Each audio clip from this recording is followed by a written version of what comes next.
emergence of Jerry and just eclipsing 1,000 yards and putting together the nice season that he has? Yeah, Jerry's had an excellent year. I'm not surprised by that in his production on the field.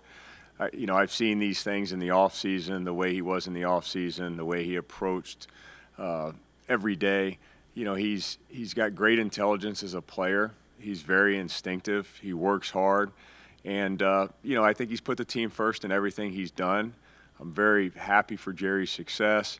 And I really believe it didn't happen by accident. I think it happened through hard work, and it's who Jerry is, and I'm grateful that he's on our football team. And these last few weeks, I know you don't want to talk specifics about injuries, but I guess just how important would it be to get him back and get a couple more looks at him, because it seemed like he was ascending before the concussion here. Yeah, Cedric, prior to the concussion, was doing some great things for our offense. He was really improving. Again, another player that I thought that this is how it would go, just because of the things that I have seen, in the meeting room and on the practice field. And he certainly made the most of his opportunities. Unfortunately, right now he's in a situation where he's not out there with us. I think the NFL and our medical staff does an excellent job in regards to the concussion protocol and making sure that players are exactly healthy and in the best condition they can when they come back. So, respect the process there. But Cedric, prior to the concussion, has really done a great job for us, and I'm very excited about his future. Jerry's talked about seeing more double teams since he's been on this really good streak. So how do you deal with that with him, and what are the coaching points there to, beat the doubles and stay positive? Yeah, with Jerry's success that he had over that, several weeks, we saw defenses obviously trying to take him away. And, obviously it's our job as coaches to try to look at those things of how they're going to play us schematically in regards to coverage specifically, and try to put him in position. We've asked Jerry to try not to do too much, and I think that's one of the biggest mistakes that receivers who are given attention, let's call it double teams and maybe additional coverage or help that they're providing defensively, is to try to do too much as a player and then just not do your job. So I think that a lot goes into that, from game planning to, who we're playing. And I think the biggest thing is just for Jerry to go out there and continue just to do the things we're asking him, and not to just overthink some of that. So yesterday he was still getting open despite some of that extra attention against Cincinnati. Yeah, there were times that, there was attention devoted to him, maybe an additional player, that he was able still to be open. So, it's, again, I thought Jerry does a great job of studying. He spends a lot of time outside the meeting room watching film.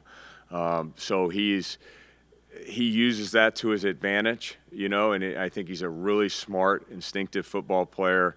He understands what the defense is trying to do to him. And I think that if anybody can get open versus a couple guys, Jerry can. Obviously you knew what you were getting in Jerry, but has anything surprised you in the year or so, or not quite a year, but the time you spent with him here? Yeah, we were really excited when we acquired Jerry. But to see what he's accomplished, and this has, been his best year, and very proud of that. Again, this didn't happen I saw this kind of coming, just the way he was working in the building. He does an excellent job. He's a great communicator.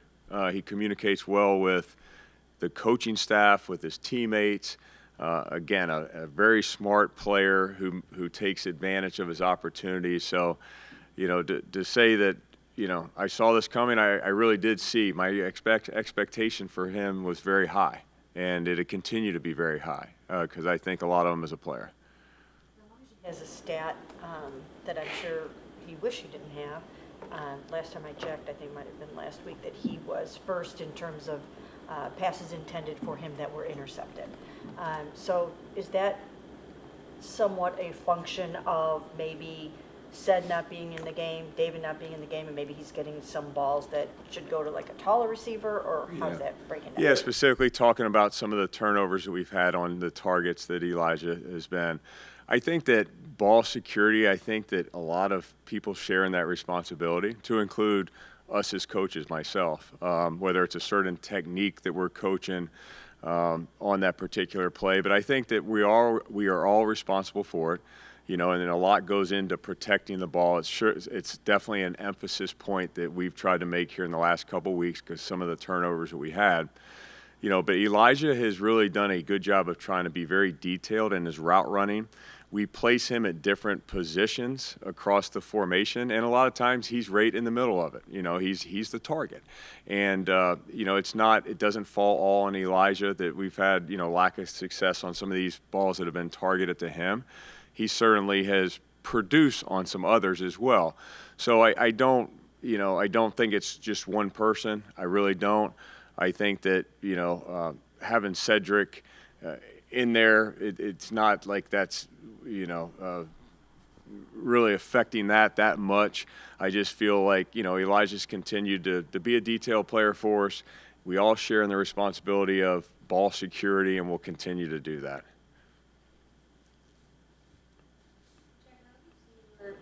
Your unit kind of grow with Dorian these past 2 weeks? Yeah. Get comfortable with it? It's a great question because, when you have a change of quarterback, there's always some learning that goes on. They've worked really hard. We're going to go out there today and we're going to throw routes on air and we're going to work hard just fundamentally at being on the same page with them. But it takes time. It really does to get on the same page with the quarterbacks. He's done a great job with us and his communication. Hey, here's what I need out of you guys. And we certainly are going to try to be there for him. And I always tell the receivers with a new quarterback, the most important thing is let's just fall back on doing our job, our assignment, exactly the way we're asked to do. The coaches, when we put it in the meeting room, let's go out to the field and let's be there for the quarterback by just doing our job exactly right. So we're going to continue to try to support him and allow him to be the best version of himself. But for him to do that, we just need to do our job really well. I asked Jerry about this the other day, that Dorian's passes sometimes come in with a little extra heat on them. And he admitted they do come in a little hot, but still catchable. Just wondering, is that something that your guys have to adjust to, or am I not even seeing that correctly, or what's the situation? Yeah, I think that every quarterback has a different, way in which they throw, a different spin to the ball, a different velocity. And what I tell those guys, our group from day one, receivers, is I don't care who's out there throwing it. It's our job to, to adjust to that ball. Maybe if it's a different type of football thrown, but it's our job to get open and catch the ball, and that's what we're asking our guys to do. I don't look that much into that. I know certainly the guys catching it probably can tell you more about the different throws and those things, but, as a coach, what I'm evaluating them on is the ball on the ground or not. Do you catch it or not? So that'll continue to be the focus for me on that. When you talk about the adjustment to a new quarterback, is there another element to that when it's a different style quarterback, where Jameis was more in the pocket, where Dorian is, outside scramble and that kind of thing? Yeah, I do think that, you can take any player across the roster and say, hey, everybody's different to each other. Everybody's got different skill sets. So certainly true of the quarterback position too, and just the different styles that they may bring to the table. But there's so many things like looking at Dorian that he does well from an extended play. Like we're emphasizing right now, let's do a great job in the extended plays, the off-schedule plays where, Dorian can do a good job of escape and get out of the pocket and us to be productive. And I look back at when Jameis was in there, he did a great job in that area too. So there are some similarities that we're trying to benefit from as well. Jameis was a player that could extend the play in different ways. It might be not all the way to the sidelines, but he could step up and have great vision down the field and find us and throw us open. So, as different as there may be some things, I think there's some similarities too that we're really benefiting from, and that would be one area that I think that both these quarterbacks have done a great job of, is giving us opportunities down the field when the play maybe gets off schedule. All right, guys, have a good day. Well, I know you can't give us really necessarily a health update on JOK. I know that's really not your place. But can you give us any idea at all? I mean, are you in contact with him? Is he in good spirits? Or is there anything that you can share? Yeah, we text all the time and talk as much as we can. He and the linebackers have their little texts going too, so he's involved. When it gets closer to game time, as any of us would be, he gets excited. And, he stays into our linebacker things where I send out the pieces of the game plan and comments. And he's even offered some coaching points to some of our other younger linebackers, which is outstanding, which is good, and says what he sees. So, we're all just rooting for him to be able to figure out everything that it needs to be figured out with, like you said, with his travel schedule to see different doctors and things, just making sure he's good. But good spirits, not hurting, all that's good. Him out, it just seems like Jordan at least has been healthy down this stretch of the season, and he's been playing really well. Just how impressed have you been with him? And I mean, he just seems like his effort is 110% all the time. Well, I tease, but I'm not really teasing the linebackers when I say I'm the hardest grader of the coaches. And Jordan's grades have been some of the highest that I've given in not only, well, we grade them in certain ways, like just did you do right on the play? And his are really high there, but also factor grades, meaning if the play comes to you, do you make it? His factor grades have been really, really high. So just proud of him for doing that. He's doing a great job of working with who's ever in there with him, which is one of our challenges right now. Both our challenge as a linebacker group is it doesn't matter who's playing around you. You're one of 11. Do your job, and our job is to be the nerve center, like Coach Schwartz says, and Jordan's doing a great job of that. Help him with when Mahmoud's in there with him, or Devin, or Winston, or whoever's in.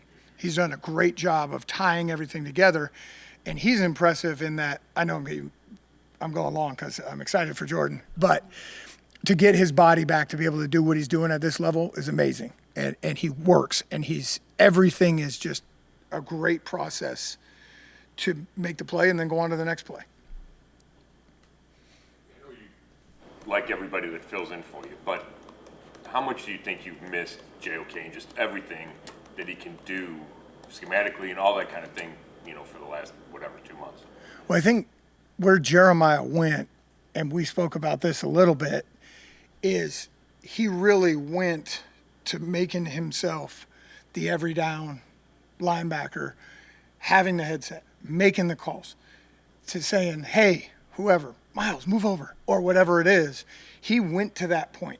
And when players get to that point, it's very exciting for a coach because there wasn't anything that he can't do. And there wasn't anything he can't do athletically, of course, but he had taken himself, his preparation and his performance was just going like this. So anytime any player gets to that level, you're going to miss that. Because he was playing at that high level, especially those he's just going like this. It's just the progression, like all the things we talked about with the two things that I said every time I came up here, his body and then going playing and playing out to make the next play the best play. He's doing that. So yeah, you're going to miss that.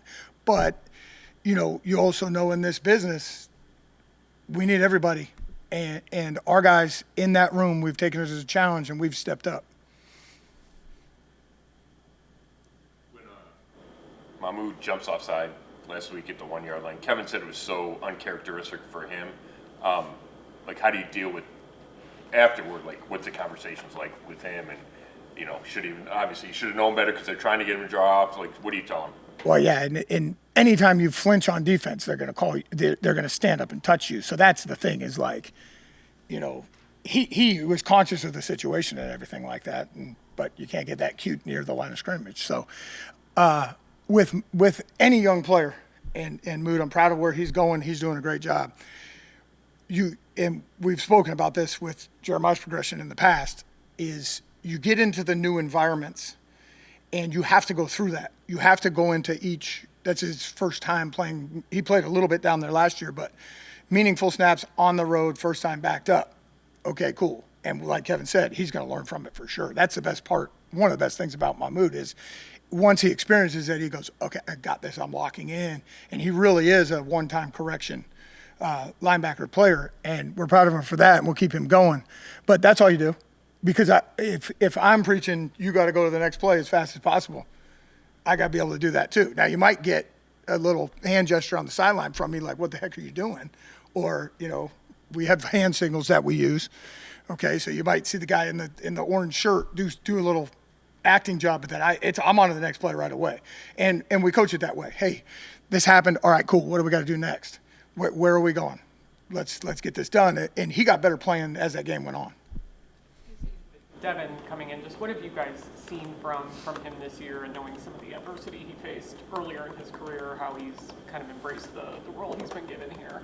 I'm saying proud a lot. Maybe it's because it's Christmas time or something, but we're really proud of Devin as he has given himself to the system. He hadn't been in this type of a system before, and he's just gotten better and better at it. And you can see him; he's tackling really well. He's at edges, getting off of blocks. He's playing. He's doing what my hand gesture was for Jeremiah. He's getting better every week, and so we are. I'm really proud of him because that isn't always the easiest thing. Is get into a new place, third team, new system, and then just to be like, all right, I got you, coach, and then just same thing. Oh yeah, coach told me to be wider all the time this happens. And then he does it, and then he makes plays doing it. But his tackling in the hole and chasing whoever has the ball has really helped us. And we need him to continue to do that against this team because they have some speed. I was going to ask you about that. Speed. Jim was talking about it yesterday. How does that make life really difficult for your guys, from A-chain to the rest of the guys? Well, yeah, not only the speed, how this system uses their players. I have experience coaching with Coach Mike and Kyle at the 49ers, and how they do a great job of blurring positions and moving people to get angles on you. So that's not only the speed of the players when they have the ball, but the speed of the motions, the speed of their formations. We have to be able to move and leverage things quickly and effectively, whether we're bumping things or locking things or whatever we're doing. They do a great job of that, and that's where we're going to have to function. And it will come right back to that next play's the best play. We'll have to have our mind right. But they do a nice job of using that speed in that. All right, there's a quick throw over here to one of their fast guys. If he doesn't have it, they spread you to the other side, and you'll see a lot of times where the quarterback will look, and then just throw it wide. So they're like, people call them checkdowns. A lot of times it's like touchdown, checkdown in the West Coast offense where the vertical and then the checkdown's right in front of the quarterback. They do a good job of spreading the field for their checkdowns. So specifically, scheme-wise, that can not only can the quarterback see it, but that can get their speed guys in space. So their system's a little different in how they distribute their speed. He is H-N as a receiving back. Yeah, he's really good. They've done a nice job. If you look I was talking a little bit about blurring the positions. They're all kind of built the same, and they're fast, and then they can all run all the routes. It's similar to what, we faced last year with the 49ers or who, in that they blur, everybody can run all the routes. And so with him, he's got good hands and he's fast. So they blur the line of that. So again, where they put him in the formations and how quickly they're moving things, we got to have the correct leverage to send it to our help. Thank you.